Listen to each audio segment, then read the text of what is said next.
नमस्कार साथियों, स्वागत है आप सभी का हमारे को इस वीडियो में। आज की इस वीडियो में हम बात करने वाले हैं आपकी विजय शिखर यूनिवर्सिटी शिखर के विद्यार्थी होंगे और आप बी सेमेस्टर 3 की एग्ज़ाम देने वाले होंगे, तो आपका स्वागत है हमारे को इस वीडियो में। आज की इस वीडियो में हम बात करने वाले हैं आपके बीच में जियोग्राफी की आप एग्ज़ाम देने वाले होंगे और आपकी एग्ज़ाम डेट मेरे हिसाब से और आपके हिसाब से 12 फरवरी 2026 को आपकी एग्ज़ाम होने वाली होगी। तो 12 फरवरी 2026 को आपकी एग्ज़ाम 11 बजे से लेकर 2 बजे के बीच में आपकी एग्ज़ाम होने वाली होगी। तो आपका स्वागत है इस वीडियो में। आपको बिना किसी देरी के और बिना किसी डाउट के इस वीडियो से जुड़ जाना है। आज की इस क्लास में हम करने वाले हैं आपके बीच में यूनिट फर्स्ट से 4 तक जो आपका सिलेबस दिया गया है। मैं आपको एक सिलेबस भी दिखा दूंगा, तो उसके इंपॉर्टेंट नोट्स के बारे में आज की इस वीडियो में बात करेंगे। और नेक्स्ट क्लास में हम करेंगे उसके इंपॉर्टेंट क्वेश्चन जो मुख्य से एग्जाम में आते हैं, पेपर वाइज सेक्शन वाइज उनके अकॉर्डिंग करेंगे। तो आज की इस क्लास में आपके बीच में हम करने वाले हैं नोट्स। तो आपको बिना किसी देरी के बिना किसी डाउट के इस वीडियो से जुड़ जाना है। तो उम्मीद करते हैं कि आप सभी बिल्कुल बेहतरीन ज़बरदस्त जिंदाबाद होंगे। तो हम सबसे पहले सिलेबस के बारे में बात करें थे। हमारा सिलेबस किस प्रकार का है, कैसा हमारा सिलेबस है। तो सबसे पहले सिलेबस के बारे में बात करेंगे हम। तो ये है आपका अपना सिलेबस, देख सकते हैं ह्यूमन जियोग्राफी। इसमें आपका सिलेबस दिया गया है 2024-25-26 वाला। ये सिलेबस आपका सेम ही रहता है। कुछ स्टूडेंट के डाउट रहते हैं कि 2025-26 का सिलेबस है, तो कुछ सब्जेक्ट में आपकी जियोग्राफी में से पॉलिटिकल का 2025-26 का सिलेबस दिया गया है और आपकी जियोग्राफी में 2024-25 का दिया गया है सिलेबस। तो उसी के अकॉर्डिंग आपकी क्लास होगी। तो बिना किसी देरी के आपको इस वीडियो में जुड़ जाना है। बिना किसी देरी के अपना यूनिट फर्स्ट में आपको ये टॉपिक दिए गए हैं, तो उसी के अकॉर्डिंग आपकी क्लास ली गई है। तो ये आपका यूनिट फर्स्ट में आपका सिलेबस दिया गया है और यूनिट 2 में आपका ये सिलेबस दिया गया है, तो इसी के अकॉर्डिंग आपकी क्लास होगी। और यूनिट 3 में आपका ये सिलेबस दिया गया है, यूनिट 4 में सिलेबस दिया गया है, तो इसी के अकॉर्डिंग आपकी क्लास होगी। और यहाँ पर सजेशन के लिए बुक भी दी गई, तो आप यहाँ से पढ़ सकते हैं। तो बिना किसी देरी के अपनी वीडियो कंटिन्यू करते हैं। आगे अपने वीडियो कंटिन्यू करते हैं। सबसे पहले हम बात करेंगे आपकी मानव भूगोल में यूनिट फर्स्ट के नोट्स के बारे में। तो मानव भूगोल के यूनिट फर्स्ट के नोट्स में आपके बीच में आएगा कि डेफिनेशन ऑफ ह्यूमन जियोग्राफी, यानी ह्यूमन जियोग्राफी क्या होती है। तो इसके बारे में बात करें तो मानव भूगोल क्या होती है, तो इसके बारे में बात की जाए तो आपके हिंदी वाले स्टूडेंट देखेंगे यहाँ पर। तो मानव भूगोल की वह शाखा है जो मनुष्य और उसके पर्यावरण के बीच संबंधों का अध्ययन करती है। इसमें जनसंख्या, संस्कृति, आर्थिक गतिविधियाँ और बस्तियाँ आदि शामिल होती है। यानी कि मानव भूगोल की वह शाखा मानी जाती है जिससे मनुष्य और संस्कृति और आपके बीच संबंधों का अध्ययन करती है। और इसमें आपकी जनसंख्या आ जाती है, संस्कृति आ जाती है, और आर्थिक गतिविधियाँ आ जाती है, और आपकी संस्कृति आ जाती है। इंग्लिश वाले स्टूडेंट्स नीचे देखेंगे कि human geography is the branch of geography that studies the relationships between humans and their environment. It included populations, culture and economics activities and the statement settlements आपका बिल्कुल राइट हो जाएगा। नीचे दिखाई नहीं दिखा इसलिए थोड़ा सा क्षमा करिए। सोलर्स स्कॉलर डेफिनेशन रेस आपके लिए इंपॉर्टेंट नहीं है, आप देख सकते हैं। अगर देखना चाहते हैं तो कोई दिक्कत वाली बात नहीं है। आगे हम बात करें तो आपके बीच में कि nature and scope of human geography, यानी कि प्रकृति के प्रति ह्यूमन जियोग्राफी की कैसा दृष्टिकोण है। तो मानव केंद्रित दृष्टिकोण आपका सामाजिक विज्ञान से है, यहाँ सभी का देखना है। गतिशील गतिशील क्षेत्रीय अध्ययन पर आधारित होता है, सभी का देना है। इंग्लिश वाले देख सकती है human centred discipline and related to social science dynamic is nature based on region studies, आज भी देख लेना। अब हिंदी वाले स्टूडेंट्स के बीच में आया कि क्षेत्र कैसा है। तो मानव भूगोल का क्षेत्र की बात करें तो आपके बीच में इसके पहले इसका क्षेत्र कैसा है, मानव भूगोल का क्षेत्र कैसा है। तो आप कहेंगे कि जनसंख्या अध्ययन और मानव बस्तियाँ आपकी हमने बात की थी ऊपर, इसमें आपकी डेफिनेशन इसके बारे में बात कर चुके थे। और बस्तियाँ होती है आपकी की आर्थिक गतिविधियाँ होती है, संस्कृति आपकी होती है। तो इंग्लिश वाले स्टूडेंट देखिए population, human race and migrations and settlement and आपकी इकोनॉमिक्स एक्टिविटीज़ एंड कल्चर आपका प्रमुख रूप से आता है। सिंपली आपको देख लेना। आगे हम बात करते हैं आपकी जाता है कि मानव पर्यावरण संबंध के सिद्धांत। मानव पर्यावरण के संबंध के सिद्धांत कैसे हैं, तो आपका नियतिवाद का सिद्धांत पहले आता है। तो नियतिवाद का सिद्धांत कैसे है, तो ये सिद्धांत कहता है कि मनुष्य, प्रकृति और आपकी मानव जीवन मनुष्य, यानी ये सिद्धांत कहता है कि मनुष्य का जीवन पर्यावरण द्वारा नियंत्रित होता है। यानी कि सिद्धांत कहता है कि मनुष्य का जीवन पर्यावरण द्वारा निर्धारित होता है और मनुष्य प्रकृति का दास होता है। मुख्य विद्वान आपका होता है, यानी कि पेटिजाइजेशन रेस्टिलेस आपका होता है। इंग्लिश वाले स्टूडेंट देखेंगे कि this is theory states that humans life is the control by the environment, man is the cell of nature, यानी कि मनुष्य प्रकृति का दाता होता है। असुविधा देना। नेक्स्ट आपकी परिभाषा आती है कि समवायवाद क्या होता है। समवायवाद क्या होता है, तो उसके बारे में बात की जाए तो आपको कहते हैं कि ये सिद्धांत कहता है कि प्रकृति अवसर देती है लेकिन मनुष्य अपनी बुद्धि से विकास करता है। यानी कि मनुष्य को प्रकृति आपकी अवसर देती है लेकिन मनुष्य अपनी प्रकृति से विकास करता है, यानी कि मनुष्य को प्रकृति अपनी वस्तुओं में जैसे मुख्य से फसल देती है, लेकिन यानी गेहूँ देती है, लेकिन मनुष्य अपने दिमाग से उसे अलग अलग जैसे मैदा बना लेता है, अलग अलग गेहूँ के माध्यम से वह बिस्कुट का माध्यम बना देता है। इसलिए यानी मनुष्य बुद्धि का इस्तेमाल करता है, इसलिए मनुष्य को प्रकृति का स्वामी कहा जाता है। मुख्य विद्वान यानी कि विदल दे ले ब्लेच आपके लिए इम्पोर्टेंट नहीं है, लेकिन देख सकते हैं आप कि nature is provides opportunities but humans use their intelligence to develop. Man is the master of the nature. Simply याद रखना है। नेक्स्ट आगे पीछे परिभाषा आती है। नेक्स्ट परिभाषा आती है नवनियतिवाद। नवनियतिवाद के बारे में क्या कहा जाता है, नवनियतिवाद के बारे में बात करेंगे हम आपके बीच में। तो नवनियतिवाद आपका सिद्धांत क्या कहता है, यह संतुलित दृष्टिकोण होता है। कैसा दृष्टिकोण होता है, तो आप सिंपली कहेंगे कि यह संतुलित दृष्टिकोण होता है। मनुष्य और प्रकृति दोनों एक दूसरे को प्रभावित करते हैं। आप सभी याद मुख्य विद्वान आपके ग्रिफिथ टेलर आ जाते हैं। आप सभी याद ग्रिफिथ टेलर, ठीक है। इंग्लिश यानी कि ये बैलेंस अप्रोच यानी कि संतुलित दृष्टिकोण होता है। Both humans and environment influence each others, ठीक है। मनुष्य प्रकृति दोनों एक दूसरे को प्रभावित करती हैं। आप सभी देखना। नेक्स्ट आगे जाता है फंडामेंटल और आपके प्रिंसिपल्स ऑफ ह्यूमन जियोग्राफी। मानव भूगोल के मूल सिद्धांत कौन से आते हैं, मानव भूगोल के मूल सिद्धांत में आप क्या जाते हैं, क्रियाशीलता का सिद्धांत आ जाता है। प्रमुख रूप से आप सभी याद रखना है। मानव हमेशा सक्रिय रहता है और अपने पर्यावरण को बदलता है, ठीक है। देखिए human are always active and modify by environment, वह सभी याद रखना है। आगे बात करते हैं क्षेत्रीय भिन्नता क्या होती है। क्षेत्रीय भिन्नता के बारे में बात की जाए तो हर क्षेत्र में भौतिक और सांस्कृतिक विशेषताओं के कारण अलग अलग होते हैं, यानी कि भिन्नता को क्या कहा जाता है, भिन्नता को अलग अलग कहा जाता है। भिन्नताओं को आप सिंपली अलग अलग कह सकते हैं, ठीक है। तो उम्मीद करते हैं कि आप सभी सही तरीके से समझ चुके होंगे। नेक्स्ट आगे बीच में आता है कि इंग्लिश वाले स्टूडेंट ये देख लेंगे कि every region depends to due to its physical and cultural exercises, ठीक है, and principles to the terrestrial unity, यानी पृथ्वी एकता का सिद्धांत क्या है।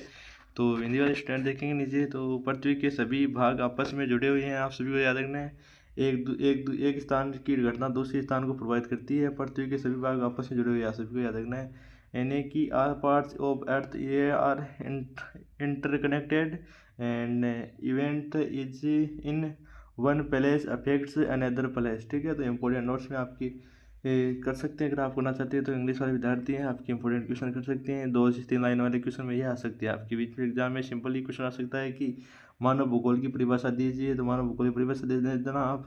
और पॉसिबिलिज्म क्या है आपकी, नियो डिटरमाइनस किसने दिया था, आप सभी देखना है। एरिया डिफरेंस क्या था, इसके इंपोर्टेंट नोट्स हम नेक्स्ट क्लास में करेंगे।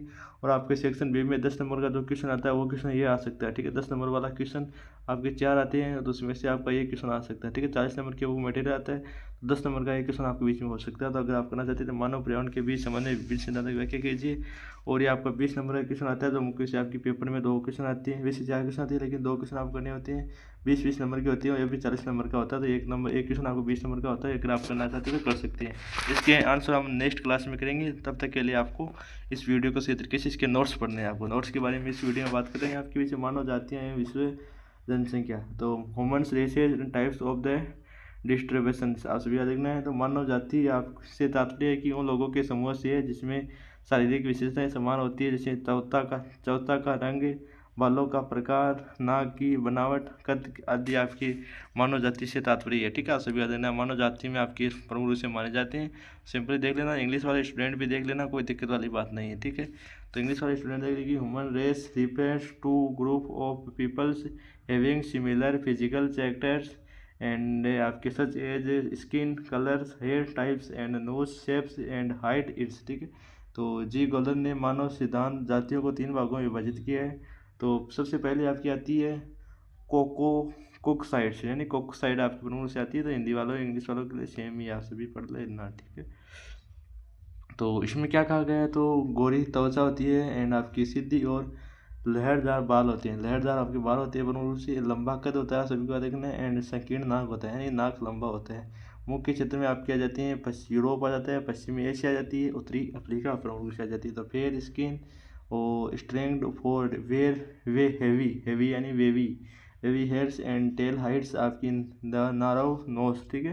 तो इंग्लिश वाले स्टूडेंट सोचेंगे कि सर को इंग्लिश पढ़ने कम आती है। भाई पढ़नी बिल्कुल आती है, लेकिन यहाँ पे स्पीड से क्लास ली जाती है तो कुछ वर्ड्स के नाम गलत निकलते हैं, इसके लिए समझ आता हूँ, ठीक है।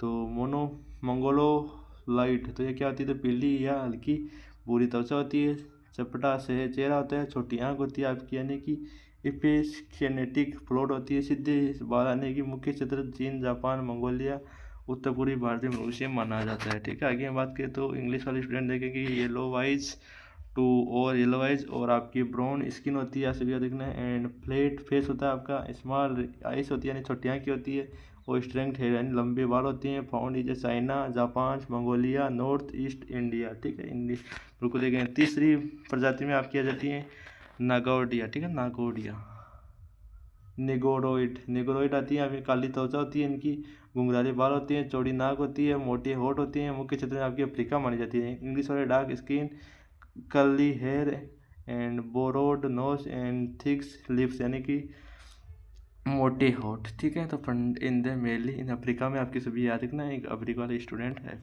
अफ्रीका वाले स्टूडेंट नहीं, अफ्रीका इंग्लिश वाले स्टूडेंट याद रखेंगे अफ्रीका, हिंदी वालों को भी याद रखनी है अफ्रीका।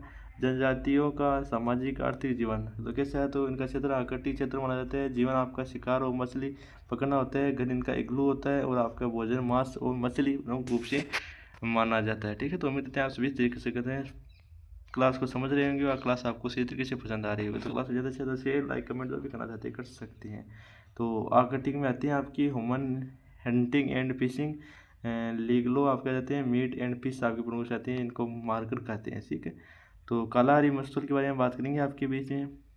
तो कालाहारी मरुस्थल आपका अफ्रीका में आ सभी याद रखना है, उनको इससे और शिकार और संग्रह के लिए जाना जाता है, इसमें आपकी अर्ध घुम्मत होती है। ठीक है, आप सभी याद रखना है regions Kalahari desert and hunting and gathering and semi nomadicity. ठीक है, तो आप सभी याद रखना है।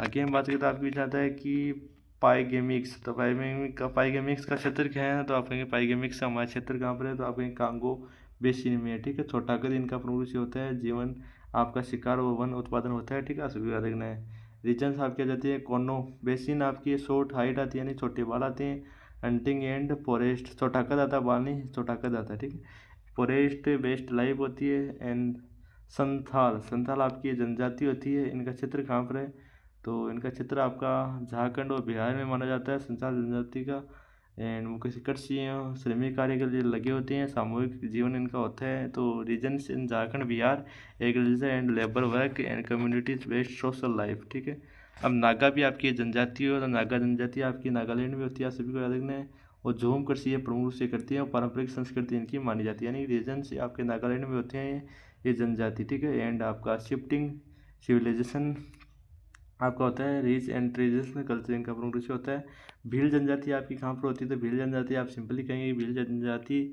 कुछ मात्रा में आपकी राजस्थान में होती है, और कुछ मात्रा में आपकी मध्य प्रदेश में होती है। कृषि एवं वनोपज इनका कार्य होता है, पारंपरिक हथियारों का प्रयोग इनका प्रमुख रूप से किया जाता है। तो सिंपली आपको सभी को याद रखना है। ठीक है, इंग्लिश वाले स्टूडेंट भी देख लेंगे, तो रीजन्स आर राजस्थान MP यहाँ पर प्रमुख से होते हैं, एंड आपका एग्रीकल्चर एंड फॉरेस्ट प्रोडक्ट होते हैं, ट्रेडिशनल वेपन्स इनको प्रयोग प्रमुख रूप से करते हैं। वर्ल्ड जनसंख्या यानी कि वर्ल्ड पॉपुलेशन। ठीक है, तो पॉपुलेशन ग्रोथ यानी जनसंख्या वृद्धि क्यों हो रही है, उसके कारण के बारे में बात करेंगे। तो जनसंख्या वृद्धि के बारे में बात करने वाले, जनसंख्या वृद्धि क्या होती है, सिंपली आपको इस वीडियो में कंटिन्यू रहना है, पूरी डिटेल से हम बात करेंगे। ठीक है, तो उम्मीद है क्लास आपको अच्छी तरीके से पसंद आ रही है, क्लास को ज़्यादा से ज़्यादा लाइक शेयर कमेंट करके जरूर बताना। तो जनसंख्या समय के साथ जनसंख्या वृद्धि को जनसंख्या वृद्धि कहा जाता है। औद्योगिक क्रांति के बाद तेजी से वृद्धि हुई है। ठीक है, औद्योगिक क्रांति के बाद भारत में तेजी से आपकी जनसंख्या बढ़ती हुई है। Increase in population over time is called population growth, rapid growth awkward after the industrial revolution. ठीक है, तो आपकी औद्योगिक क्रांति के कारण आपकी जनसंख्या में लगातार वृद्धि हो रही है। जनसंख्या घनत्व किसे कहा जाता है, आपकी सिंपल एग्जाम में क्वेश्चन आएगा, जनसंख्या घनत्व की परिभाषा दीजिए। जनसंख्या घनत्व किसे कहा जाता है, प्रति वर्ग किलोमीटर क्षेत्र में रहने वाले लोगों की संख्या को ही घनत्व कहा जाता है। तो इसमें population density, total population, total area, English ये आपका फॉर्मूला है, इसको याद रखना है। इंग्लिश और student number of the population living per square kilometre is called population आपकी डेंसिटी। आप याद रखना जनसंख्या वितरण किस प्रकार है। जनसंख्या वितरण के बारे में बात की जाए तो आपके हिंदी वाले स्टूडेंट देखेंगे सिंपली, तो जनसंख्या समान रूप से वितरित नहीं है, लेकिन अधिक जनसंख्या वाले क्षेत्र आपकी कहाँ से कौन कौन से आ जाती है, आपकी दक्षिणी एशिया आ जाती है, पूर्वी एशिया आ जाती है, यूरोप आ जाता है, और आपका कम जनसंख्या वाले क्षेत्र में आपकी कौन कौन सी आ जाती है, कम जनसंख्या वाले क्षेत्र में आपकी आ जाती है रेगिस्तान, ध्रुवीय क्षेत्र, पर्वतीय क्षेत्र, प्रमुख से कम जनसंख्या वाले क्षेत्र के अंतर्गत आती है। तो सिंपली आपको याद रखना है, इंग्लिश वाले स्टूडेंट के लिए नहीं है क्या ये, तो इंग्लिश वाले स्टूडेंट के लिए भी है, कोई दिक्कत वाली बात नहीं है, ठीक है। यहाँ पर लंबी, यहाँ पर शॉर्ट में लिखे गए पॉपुलेशन, थोड़ा सा वेट करें, ठीक है, ओके ओके ओके। तो ज़्यादा पॉपुलेशन वाले आपके साउथ एशिया, ईस्ट एशिया, आपकी यूरोप आ जाती हैं। कम एशिया में कम वाले की डेजर्ट एंड पोलर रीजन से ध्रुवीय क्षेत्र और माउंटेन आपकी पर्वतीय क्षेत्र आते हैं, ठीक है। आपको सिंपली देख लेना। आगे हम बात करें तो अनुकूलतम जनसंख्या वाले क्षेत्र में आपकी कौन सी आ जाती है? अनुकूलतम यानी जब किसी क्षेत्र की देश की जनसंख्या उसके संसाधन के अनुसार अधिकतम उत्पन्न दे तो उसको अनुकूलतम जनसंख्या कहा जाता है। तो आपकी optimum population is the population level that the gives maximum output with available resource, ठीक है। तो आपको ये भी याद रखना है। आगे हम बात करेंगे आपके बीच में टेलर का वर्गीकरण, ये आपके एग्जाम में क्वेश्चन आ सकते हैं, तो इनका आंसर करना है। हम यूनिट 3 के बीच में जाएंगे बिना किसी देरी के, बिना किसी डाउट के। तो प्रवास जनसंख्या संसाधन आपका टॉपिक है। तो सबसे पहले प्रवास के बारे में बात करेंगे। तो प्रवास क्या होता है? तो प्रवास के बारे में सिंपली हम बात करेंगे, ठीक है। तो प्रवास क्या होता है? तो जब कोई व्यक्ति या समूह एक स्थान से दूसरे स्थान पर स्थायी या अर्ध स्थायी रूप से निवास करता है तो उसे प्रवास कहा जाता है, यानी कि मिग्रेशन। मिग्रेशन किसे कहा जाता है? जब कोई व्यक्ति या समूह एक स्थान से दूसरे स्थान पर स्थायी रूप से यानी परमानेंट या अपरमानेंट यानी कि कुछ दिनों के लिए, जैसे 1 महीने के लिए, 2 महीने के लिए जाता है तो उसे मुख्य से आपका प्रवास कहा जाता है, यानी कि मिग्रेशन कहा जाता है। यानी मिग्रेशन इज द परमानेंट और semi permanent movements of people from one place to another, यानी कि जब कोई व्यक्ति या समूह एक स्थान से दूसरे स्थान पर या अर्ध स्थायी रूप से निवास करता है तो उसे प्रवास कहा जाता है, ठीक है। तो प्रवास के कारण क्या हो सकते हैं? तो प्रवास के कारण के बारे में बात करेंगे। तो आपके विषय ये आ सकते हैं प्रवास के कारण। तो प्रवास के कारण में आपके देख लेना आपको सिंपली, तो यानी कि केस ऑफ द मिग्रेशन। तो मिग्रेशन के कारण कौन सी हो जाती है? तो आपकी ये तो रोजगार आ जाती है, यानी कि आर्थिक कारण में आपकी आर्थिक कारण में रोजगार, गरीबी आ जाती है। सामाजिक कारण शिक्षा, विवाह आ जाती है। और आपकी राजनीतिक कारण में युद्ध, अस्थिरता आ जाती है। और आपकी प्राकृतिक कारण में कई बार बाढ़ आ जाती है, सूखा आ जाता है, भूकंप आ जाता है। यानी कि जॉब्स, पॉवर्टी एंड सोशल में आपकी एजुकेशन मेरिज आ जाती है। एंड आपकी पॉलिटिकल में आ जाती है वॉर एंड इंस्टेबिलिटी आ जाती है। और नेचर में आपकी आ जाती है फूड और आपकी फ्लोड है, फूड नहीं फ्लोड है, ठीक है। फ्लोड यानी बाढ़ होती है। And drought and earth quakes, ये आपकी प्रमुख से आते हैं। तो सिंपली आपको याद रखना है, आपके लिए इंपॉर्टेंट है। तो प्रवास के प्रकार कौन कौन से आ जाते हैं? प्रवास के प्रकार के बारे में बात करने वाले हैं। तो प्रवास के प्रवाह में आपके आंतरिक प्रवास आ जाते हैं, अंतर्राष्ट्रीय प्रवास आ जाते हैं, आपका ग्रामीण से शहरी प्रवास आ जाते हैं, और मौसमी प्रवास से प्रमुख रूप से आ जाते हैं। तो हम इंग्लिश वाले स्टूडेंट के लिए भी बात कर लेते हैं। तो इंग्लिश वाले स्टूडेंट परेशान ना हुए, तो यानी कि आंतरिक प्रवास यानी इंटरनल मिग्रेशन एंड आपकी इंटरनेशनल मिग्रेशन, आपकी rural to urban and seasonal migration आपके प्रमुख रूप से आते हैं। इंग्लिश वाले स्टूडेंट के लिए वहाँ पर मैंने ये सेम है, आपके विषय करना चाहते तो कर सकते हो, कोई दिक्कत वाली बात नहीं है। प्रवास के प्रभाव कौन से हो जाते हैं?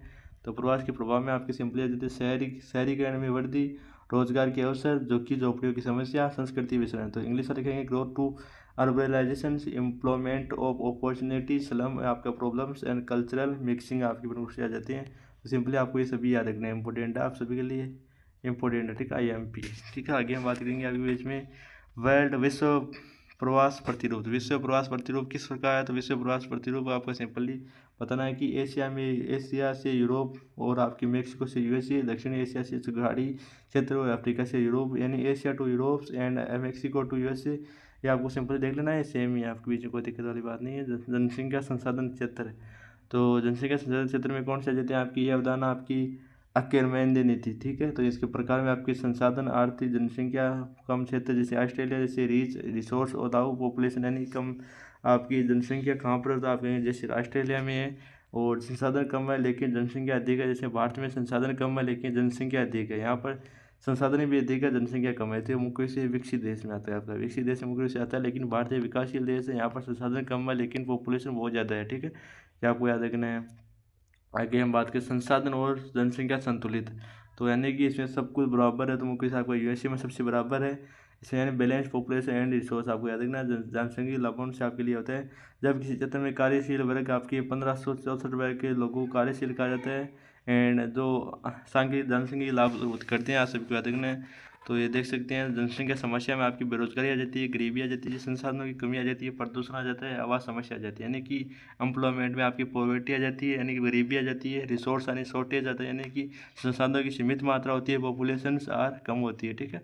एंड पॉपुलेशन में उनकी जनसंख्या भी एक समस्या होती है। जो विश्व जनसंख्या नीति क्या है, तो विश्व जनसंख्या नीति में बात की जाए, चीन आपकी एक बच्चा एक नीति है। भारत में परिवार नियोजन के लिए कार्य किया जाए। यूरोप में जनसंख्या बढ़ाने की नीति है, यानी कि यूरोप में जनसंख्या कम है तो यहाँ के लोगों को कहा जा रहा है कि आप ज़्यादा से ज़्यादा जनसंख्या बढ़ाएं। चाइना आपकी वन चाइल्ड पॉलिसी है, इंग्लिश वाले स्टूडेंट देख सकते हैं उनके लिए है, ठीक है। किस विकास की अवधारणा, तो विकास की अवधारणा किस प्रकार की, विकास की अवधारणा, विकास केवल आर्थिक वृद्धि नहीं बल्कि शिक्षा स्वास्थ्य स्तर से भी सुधार है। तो STI ह्यूमन डेवलपमेंट इंडेक्स में विकास को मापने का प्रमुख सूचक है, ठीक है। प्रमुख सूचक इंग्लिश वाले देख सकते हैं स्टूडेंट, ठीक है। तो इंग्लिश वाले स्टूडेंट के लिए development is not economics growth but also importants in education health and living standards. STI is major integrated of development, ठीक है। तो ये आपकी इंपॉर्टेंट क्वेश्चन तक हो सकती हैं। तो हम बिना किसी तरीके से चलेंगे यूनिट 4 के इंपॉर्टेंट नोट्स में। तो मानव बस्तियाँ एवं उनके नगरीकरण, तो मानव बस्तियाँ किसकी, मानव बस्ती वह स्थान है जहाँ लोग स्थायी रूप से निवास करते हैं। ये घरों सड़कों और अन्य सुविधाओं का समूह होती है, यानी कि a human settlement is a place where peoples live is a permanently it consisted of house roads and others facilities, ठीक है। तो यहाँ पर अच्छी सुविधाएं होती है। साइट एंड सिचुएशन, यानी कि स्थलों स्थिति कैसी होती है, तो स्थलों स्थिति में आप की जाती है जिस में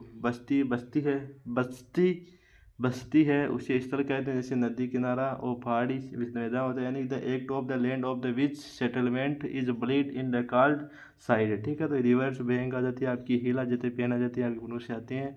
उनकी स्थिति के बारे में वहाँ पर स्थल था, यहाँ पर स्थिति के बारे में बात करेंगे। तो स्थल कैसा होता है, तो बस्ती का आसपास के क्षेत्र में संबंध उसकी स्थिति कहलाता है। व्यापार मार्ग के पास बंदरगाह के बीच में होता है, यानी कि the relative location of settlement which is respect surrounding areas in the called and आपके near trades routes and near ports. English वाले स्टूडेंट देख सकते हैं।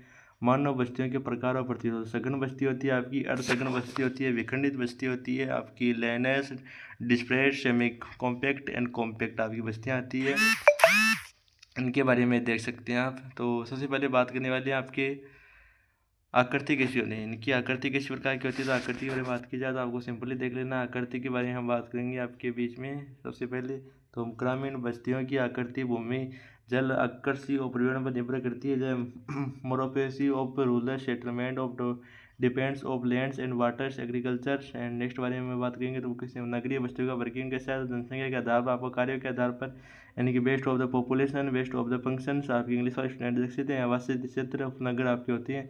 तो विश्व में जननगरीय के रुझान कैसी है, तो रुझान कैसी है, तो आप सिंपली देखेंगे औद्योगिक देशों में उच्च नगरीय होते हैं, विकासशील देशों में तेजी से नगरीकरण हो रहा है, मेगा सिटीज़ का विकास लगातार प्रमुख से हो रहा है, यानी कि हाई अमर्जाइजेशन जो आपकी इंग्लिश वाले स्टूडेंट देख सकते हैं। नगरीकरण की समस्याएं आपकी झुग्गी झोपड़ियाँ, यातायात समस्याएं, बेरोजगारी आपकी प्रमुख से आती है। आपको सिंपली देख लेना है। आपकी यूनिट 1 से यूनिट 4 तक की इंपॉर्टेंट नोट्स हमने आज की इस वीडियो में कर लिए। नोट्स आपके बीच में नोट्स कर लिए आज की इस वीडियो में कंप्लीट, आपके नोट्स कर लिए यूनिट 1 से आपकी यूनिट 4 तक की, यूनिट 1 से 4 तक की, ठीक है। यूनिट 1 से 4 तक की यूनिट नोट्स कर लिए। हमारे रनिंग में टेलीग्राम व्हाट्सएप चैनल को भी जुड़ जाना है। तो आज की इस वीडियो में आपको इतना ही है। नेक्स्ट क्लास आपकी जल्दी अपलोड हो जाएगी, हिंदी और इंग्लिश दोनों के लिए आपकी क्लास अपलोड होगी नेक्स्ट बार भी, ठीक है। तो बिना किसी देगा आपको इस वीडियो में कंटिन्यू रहना है और इस चैनल को सब्सक्राइब करना है।